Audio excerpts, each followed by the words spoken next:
కొద్దిగా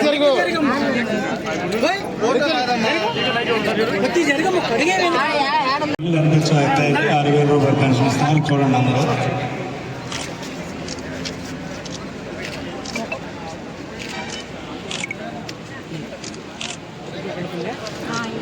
ఫర్టిలైజర్ కానీ అవన్నీ కూడా అగ్రికల్చర్ డిపార్ట్మెంట్ వాళ్ళు చూడాలి.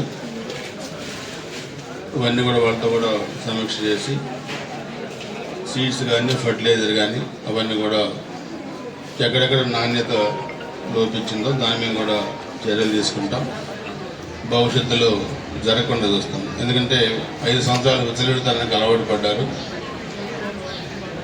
కొద్దిగా ట్రాక్లో రావడానికి ఇప్పుడిప్పుడే మెంటల్గా ప్రిపేర్ అవుతున్నారు. వాళ్ళు కూడా తప్పకుండా ట్రాక్లో పెడతాం, పని చేపిస్తాం.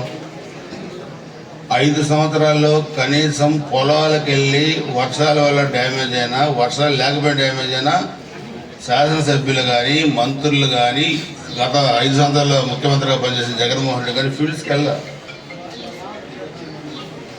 బాపట్ల ఒకసారి వెళ్తే అక్కడ జాయింట్ కలెక్టర్ ఆ వరి కంకుల్ని కింద ఏంటంటే కింద కార్పెట్, తర్వాత ఫెన్సింగ్, అవతలేమో ఆయన ఉంటారు, యువతల రైతులు అసలు ఎక్కడో ఉంటారు. అసలు ఆ రైతులు ఎక్కడుంటారో తెలియదు. వరి కంకుల్ని ఇలా అందిస్తే ఆయన అంటి పట్టుకున్నట్టు దాని చూస్తారు. అదే పరిశీలన అనమాట. ఇక మన దగ్గర ఉన్నారు గత 5 సంవత్సరాలు గడత వహించిన ఆయన అసలు పొలాలకే పోలే.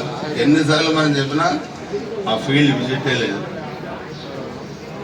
8 మంది పిల్లలు చనిపోయారు అని డిపార్ట్మెంట్తో రివ్యూ పెట్టమంటే అది లేదు.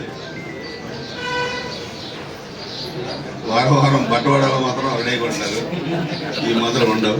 సో ఇవన్నీ కూడా సమీక్ష చేస్తాం, తప్పకుండా చర్యలు తీసుకుంటాం. ఈ ప్రభుత్వంలో అలాంటివి ఏమి ఉండవు. ప్రజల కోసం ఎంతటికి చేయగలిగితే అంత తప్పకుండా చేస్తాం.